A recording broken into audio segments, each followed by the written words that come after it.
Find out how embracing uncertainty and developing a resilient mindset can give you a competitive edge in the business world.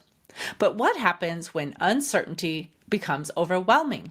Will you be able to navigate the challenges ahead or succumb to the pressure? Listen to today's episode to learn what you can do to enjoy the unknown and impact your success. Welcome to Biz Help For You, the show that saves you the expensive learning curve by providing advice from industry experts in every facet of the entrepreneurial journey. Too many small businesses collapse. According to the U.S. Census Bureau, 20% fail within their first year, and less than 35% make it to their 10th anniversary. The goal of this podcast is to change that statistic. So if you're interested in learning more to be a successful entrepreneur, tune in today. Let me tell you a little bit about my guest today. Jeff Zelaya is an experienced entrepreneur and marketing consultant with a track record of over 15 years in the field. He specializes in empowering organizations to reach their full potential, identifying opportunities, and generating millions in revenue for his clients. Beyond the business realm, Jeff is a father of three, emphasizing the importance of work-life balance and positive environments. His entrepreneurial journey has been motivated by the desire to create something of his own while promoting holistic success. He provides valuable guidance to CEOs from various sectors with a focus on branding, digital marketing, and leadership. Jeff's remarkable career highlights include turning a franchise into a seven-figure company within 2 years, mastering million-dollar deals, and being a sought-after speaker at events like AdWorld and the Commitment Summit, where he shares the stage with renowned figures such as John Maxwell, Kevin Harrington, and Jesse Itzler. You can benefit from Jeff's expertise in business growth, marketing, and leadership, as well as in his insights into achieving a balanced and fulfilling entrepreneurial life. So, Jeff, welcome to the show. What's up, Candy? Oh, I am so excited to be here. And thank you for that wonderful introduction. Man, I've accomplished a lot. No, I'm just humble brag. Honestly, I always find it grounding to hear that, and I realize, wow, there's been a lot, that I've accomplished, and it hasn't been on my own by any means. It's been because of the support of amazing colleagues and business partners and my family. My wife has supported me from the very beginning. So I'm very grateful for that long list of accomplishments, Candy. So what a way to start it off. So thank you for that. Well, I gave a little bit of information, obviously, but I would love for you just to maybe share a little bit more about your entrepreneurial journey. Like, how did you even become a business owner, and how can you now share your expertise with others? Absolutely. So one thing I learned as an entrepreneur and in sales and as a business professional, you'll learn this as well, is that people forget what you say, right? That introduction, I'm going to forget exactly what you said, but I'm not going to forget how it made me feel, right? And that's the impact that I want to have today on this call, however you're listening to this, whether it's on the drive or while working out or while working or having some downtime. I want to just give you some critical lessons that have helped me as an entrepreneur that I could hopefully pass along to you. And I think one of the most important stories I want to share with you is my why. And that's a powerful story. And you should know your why of why you got started in the first place. And I want to share with you now my why. And entrepreneurship actually runs in my family. So back when I was a young kid, I was growing up in Miami. I'm a first generation American, meaning that my mom is an immigrant. She came to this country seeking better opportunities. I was born here in America and was raised in a poor community. It was an inner city. But summers, I was very lucky because my mom would save up her money and would buy me a plane ticket, send me to my abuelita, my grandma in Costa Rica, and I would visit her there. And that's where I really got in touch with my entrepreneurial roots. See, my abuelita owned a bazaar, which is like a pulperia. It's a small shop, a neighborhood shop, where they stock all types of items, things like hair products or T-shirts or snacks and popsicles and drinks. So she would have all these things ready for the neighborhood and that was her business. She was an entrepreneur. But I would love spending time with her those summers because I was the secret weapon in helping sales soar for her store those summers, because I would come with my crazy ideas. And keep in mind, I'm a young kid and I'm just throwing all types of things at grandma. Like, grandma, let's get this boombox out here. Let's put some music up. Let's have a dance contest, right? Get all the kids in here. I'm going to go promote the dance contest and we're going to have a party at the store at 7:00. So I started doing these crazy things. And guess what happened? People started to show up. People started to hang out. People started to buy stuff and come back and buy more stuff. And Abuelita used to love it every summer that I came, because sales would surely go up when I was in town. And that was my story of how I became hooked on becoming an entrepreneur, right? The opportunity to create something out of nothing and do it in a way where you're serving others. So while I was in that store helping people make their purchases, I was also getting to know them. I was figuring out, hey, what's a missing need right now, right? Well, how can I better serve you? And I would give that feedback to my abuelita. She would bring in better products and offer different upsell opportunities as well to those clients. And it just helped me realize, wow, there's opportunity here, right? In serving a need. And being able to provide something that is needed to these customers. And at the same time, we're growing ourselves, we're growing our business, and we're able to have a greater impact in our community. So that's how Entrepreneur got started for me. That's kind of when I realized, hey, this is the route I want to go. And I decided kind of the particular route that I followed was becoming an entrepreneur in the world of marketing. And I became a marketing agency owner and a consultant and a public speaker. But the reason I loved marketing and sales is because I could apply it to any type of field, right? Whether it's healthcare, whether it's sports, whether it's even politics, right? You could apply marketing to any of these areas. And that's what I love about it so much. So I'm never bored. It always keeps me exciting. There's always new opportunities. It's always evolving. There's things that are changing that you need to learn. So these are all the things that are romantic, right, about that entrepreneur lifestyle that I fell in love. Nice. Well, thank you for sharing that. I always love to hear how people got, where they are now. It's always fun. And some people intentionally became entrepreneurs. Some it just kind of happened. So I always find that story interesting. But we're going to be moving into obviously the topic we have today, where we're going to talk about, embracing uncertainty. And I'm sure that strikes fear in the hearts of some people because we like to control things and we like to know what's going to happen. But I would love for you to first just talk about, like, how does embracing uncertainty even lead to competitive advantages when we are trying to get ourselves out there in the marketplace? Absolutely. So one thing that we've done at our company is actually create a program for all our new team members to be able to undergo what we call VUCA training.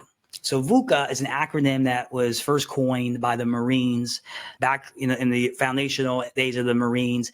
And VUCA was the training that required being able to deal with volatile, uncertainty, complexity, and ambiguous situations, right? So these Marines required special training to be able to deal with these type of situations that they were being placed in.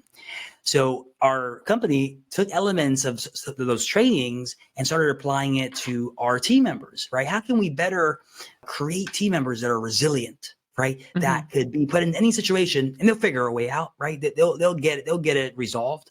That we could put them into situations where we don't know what's going to happen next, but we trust that they're going to make the right decision at that point, right? So we started figuring out, okay, how can we better empower people like this? So we realized a lot of it was mindset.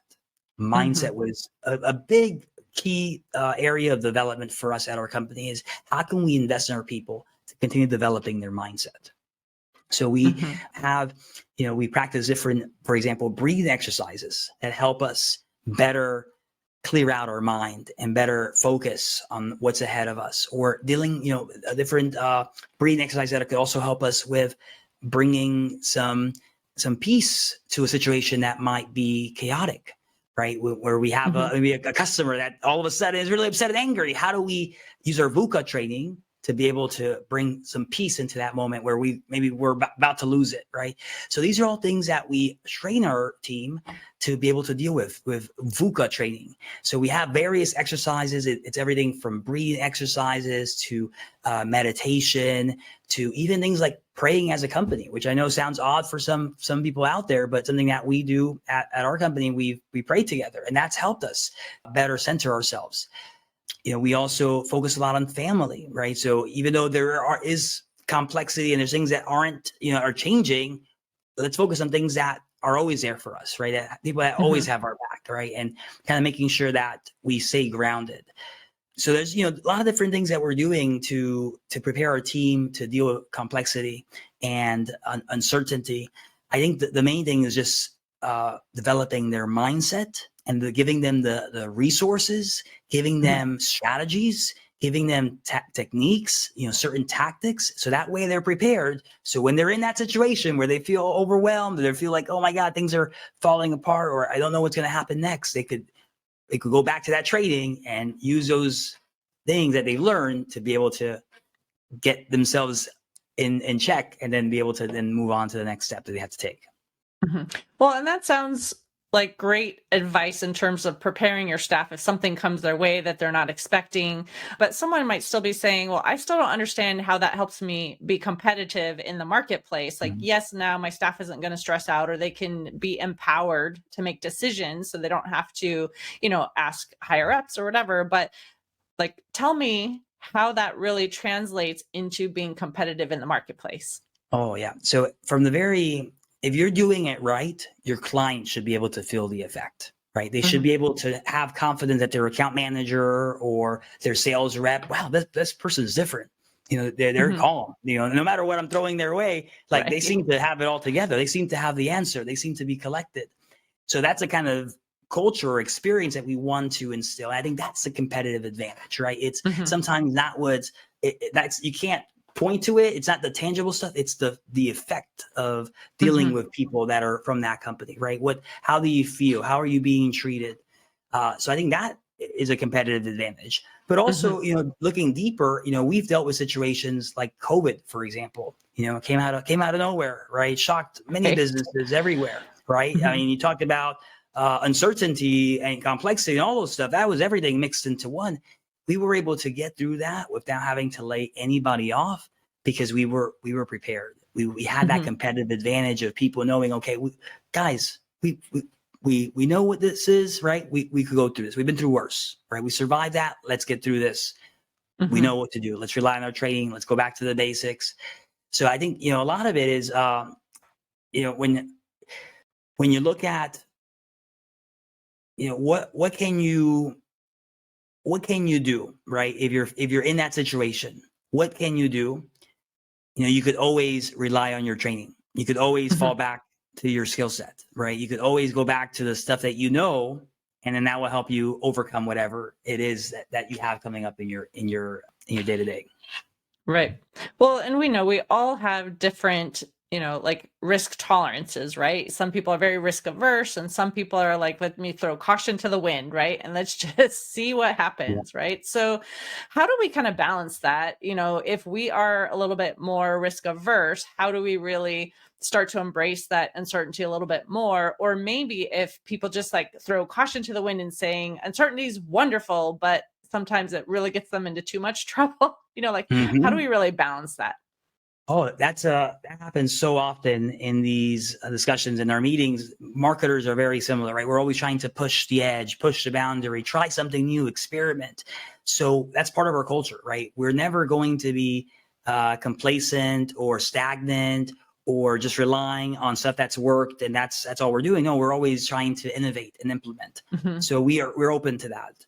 And I think the way we balance it is that we look for people that are kind of on the opposite spectrum and say, okay, we need people that could look at the numbers and say, well, Jeff, that's a great idea, but looking at the budget, it's not going to work because X, Y, Z, right? So we need to have that emotional and that logical, right?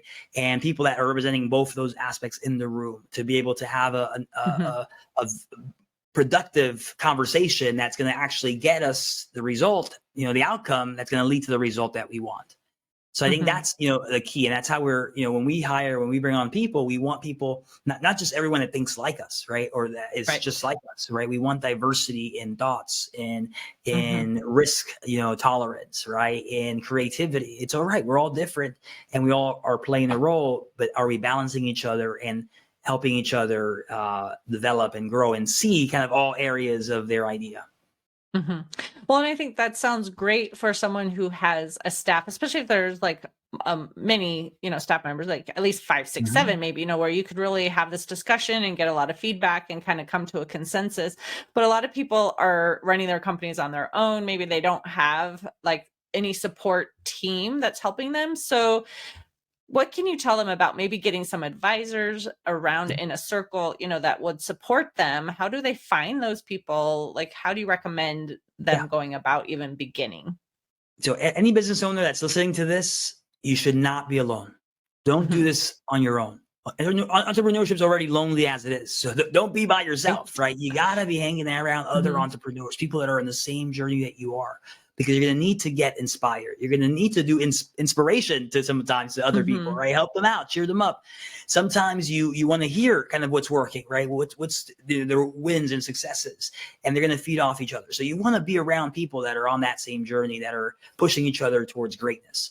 So find those people, right? It could be, mentors, people that you've worked with in the past. It could be, maybe one of your best clients. It could be someone from the community that you admire and encourage or respect.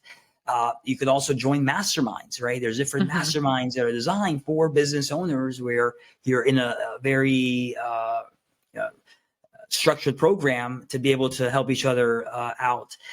And then I would say, have a very strong, family support as well, right? Like make Mhm. sure that you guys are all on the same page, aligned. Okay, here's where we're going. Here's the vision for our business and for what we're trying to build. Mhm. I think all of that is important too. And I think sometimes it's hard for family if they're not actually in the business and understand, like, it just takes over your mind a lot of times too, because you're thinking about it all the time and making sure that you can resolve issues and thinking ahead and trying to be strategic. And so sometimes it's hard, for family to really understand all of that. So that's why I think other opportunities, whether you have a mentor or, like you said, a Mhm. mastermind, I think masterminds are fabulous, right? Because you can come with a challenge or something you want to pursue and get that feedback from others, and often their perspective, because it's different, it can highlight something that maybe you hadn't even thought of, that will help you kind of proceed, with what Mhm. idea that you have, or how to, come about solving that problem in a different Yeah. way. So I think that is key. Right? Yeah, that absolutely. Mhm. And another quick tip, I want to share, because this is like, there's some new stuff happening now with AI, but have you ever thought about using Chat GPT as your devil's advocate? Right. So like toss in, Mm. hey, I have this great idea. I want you to poke holes in this idea. Right. What could go Mhm. wrong? And let AI go to work asking you all the questions that are going to help you, again, rethink what you came up with and figure out how to plug those holes to make the idea even better. And you don't have to hire anybody else or a team of people to help you. You can do that through AI. Just do some prompting and some discussion there. So, Right. use the resources. There's a lot of different Mhm. ways, but don't just go with your idea and that's it. Like get some feedback, get some support, Mhm. have people, it will only make it stronger. Right. Well, there's so many different areas that we could be facing uncertainty, right? We know, like, there's potentially a recession. Well, maybe we're coming out of the recession, and that, there's this back and forth. So, like, financially looking at that, it's, are our products going to be available in the market long term? Like, there's, different areas too that we could be facing uncertainty. So, do you want to touch on maybe, like, again, how to embrace these different types of uncertainty and how we use that to make our decisions for monitoring our finances, determining what might be a new product or service that we want to put out in the market, and that we have long-term success instead of these short-term, like maybe we had a small gain and then we lose it. Yeah. Well, Candy, I think, something that you help your clients with that I know you're amazing at, and something that's helped us through those uncertainties, moments of uncertainty, is just being financially sound. Knowing Mhm. that, we've got it right. That the cash flow is there. That we're not burning money. That everything is tightly monitored, because when the recession or when the COVID happened, right, businesses that didn't have that stability financially, right? They were the first Mhm. ones to go, first ones to shut down. Right. So that was a big lesson for us. Is okay, let's get ahead of that. Like if we want to have this type of mental right freedom, right, and like creativity, right, we need to know like we're going to be okay, right, financially. So let's Mhm. make sure that we're saving. We're putting savings. That we have 3 months of savings. If we lost every single client right now, that we would still be able to at least get through this for the next 3 months. So Mhm. that was the game plan, and we started saving every month, putting away. So we had that cushion, for those moments of uncertainty, because we know they're coming, right? What's certain is that uncertainty will happen. Right. And we're facing it again now, right? We're seeing Uh-huh. agencies that haven't had their best year. I've been talking to a lot of agency owners. I'm part of a mastermind. It's been a tough year for many of them. So now they're getting prepared, and they're having to make some readjustments. We're seeing some layoffs, unfortunately, but we're also seeing some other agencies picking up those hires. So there's a lot of reallocating that's happening, right? Skill redistribution, right? So for example, AI has potentially eliminated certain roles, right? But it's created new ones, right? So that kind of migration, okay, how do we transition that? I think that's uncertainty, right? We don't know exactly what's happening. The developments of AI, how quickly is this going to get better and better and better? And what else will eliminate, right? That's uncertainty. We don't know. So we're just, what do? We try to learn. We try to get educated. We try to, let's really learn, because sometimes people get overwhelmed with uncertainty because they don't really know. That's the problem. They're not informed. Get a little bit more informed. Don't just say, oh, it's uncertain and that's it. No, it's uncertain. How can I get more certain? Is there a way for me to get at least as much as I can, right? So I think that's what we're doing now with like AI and the developments that are happening there. How much can we know so that we can at least be ahead or on the cutting edge? Well, and if we're embracing this uncertainty and we're moving ahead, trying to, again, maybe create a product or a service, or, try something in marketing and maybe it flops, we try something and we fail, right? It's going to happen at some point. So what would you say to someone who maybe they faced a challenge and, they need to be resilient and be able to come back from that and recover and, move on and try again? Like, are there any practical steps or tips that you can offer to them to build up that resilience when they face these challenges? Yeah. So, I see failures as stepping stones to my next victory. So every failure you toss at me is just a stepping stone that I'm going to use to walk onto my next victory. And that's what they do, right? You stack them up. Those L's, those losses, you stack them up and you stand on those as a win. And the way you do that is by learning from those losses, right? When you make those mistakes, take time to do a debrief and dissect and a postmortem and just figure out what went wrong here. What could have done better? What could we have done better? How can we make sure that we don't make the same mistake again? And that's how you turn that loss into a learning, into a lesson, right? And that's a practice, not just in my business, but in my family. We don't lose. We just find ways that didn't work. And now we're better prepared for the next time around, right? And that's how we continue to grow. And we also, we like to learn, I tell my family, and we like to look at mistakes others have made and learn from that. Because we can celebrate learning. We don't always have to make the mistake ourselves. Right. Sometimes someone else made it. We observe, we learn, and now we are saved from doing that if we could learn the lesson from them. Right. Well, that's one of the reasons why I want to have this podcast too. My goal is to educate entrepreneurs, to help them be successful and give them advice from the experts, right, to help them understand what they should be doing so they can avoid, the downfalls that may come. And, again, we're all going to face challenges. We're going to have failures, at some point too, but too many businesses are failing completely, right? And especially with COVID, when people started businesses, often because they needed to, they maybe lost their job or the jobs just ceased for a bit.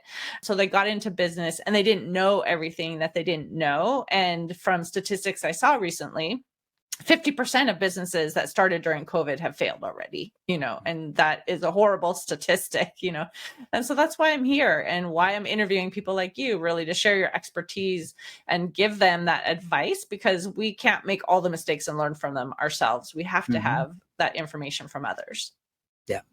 Yeah. And I think one of the most important, lessons, that I would like to share with your audience is, if you're a business owner, right, and you're on the fence, like, I don't know, like, why should I continue? Like, why should I keep going? And things are tough. Like, I'm having a hard time. Like, I'm trying to learn, I'm trying to listen to these podcasts. Like, hopefully Candy could teach me something that's going to help me get out of this position that I'm in.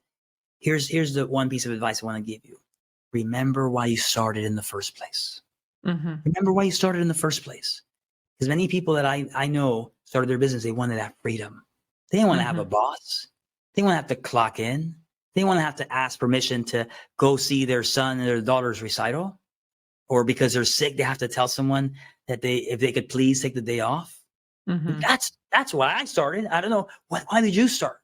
Remind yourself in those tough moments, in those Mhm. uncertain moments, in those, when you feel like giving up. Why did you start in the first place? Mhm. And let that be the fuel that gets you through whatever you're going through right now. Exactly. Yeah, that's so important. And have those cheerleaders, on your sidelines rooting you on, even in those challenging times, because we all go through those challenging times, right? There's times where we're going to be like, I just don't want to do this anymore, right? It'd be Mhm. easier if I just had a 9 to 5, right? But like you said, if you understand, kind of the goals that you set for yourself and know you are going to be able to come out on the other side, assuming, obviously we've got some fiscal responsibility and things like that too, right? But Mhm. there are times we're all going to feel down and overwhelmed, and just have those people who can encourage you through those, trying times, and then come out again on the other side. Absolutely. So important. So important. Mhm. Exactly. Well, I know we're coming close to the end of the time that we have together. So I wanted to say, if anyone has more questions, they want to reach out and connect with you, how can they find you? Well, Candy, the best way to reach me is on LinkedIn. Just look up Jeff Zelaya. You could find me there. I'm also very active on Instagram. So I love Instagram because I combine, myself, like it's everything. It's me, my family, it's me personal, it's business. Mhm. And I think it's like the best reflection of like Jeff Zelaya as a person. So I would love for you to follow me on Instagram at Jeff Zelaya. And I love connecting with people, reach out. I answer my messages directly, and I would love to get back in touch with you guys. But Candy, thank you again for this opportunity. You're doing some amazing things with your business. Continue to help these people grow, because they need to get a hold of their finances and their accounting. Man, there's so many things that I've seen. So I know you're doing God's work, Candy. So I appreciate everything that you're doing. Keep up the great work with this podcast as well. Well, thank you. I appreciate that. And I definitely enjoyed having you as a guest and having this conversation. And, a lot of times people don't want to have to face that uncertainty, but I am glad that you were encouraging people to say, it's okay, face the uncertainty, take those steps, have wise counsel, have those others around you to support you. But do what you can to, not just completely stay safe, because that doesn't help you grow either. Amen. Thank you for tuning in today.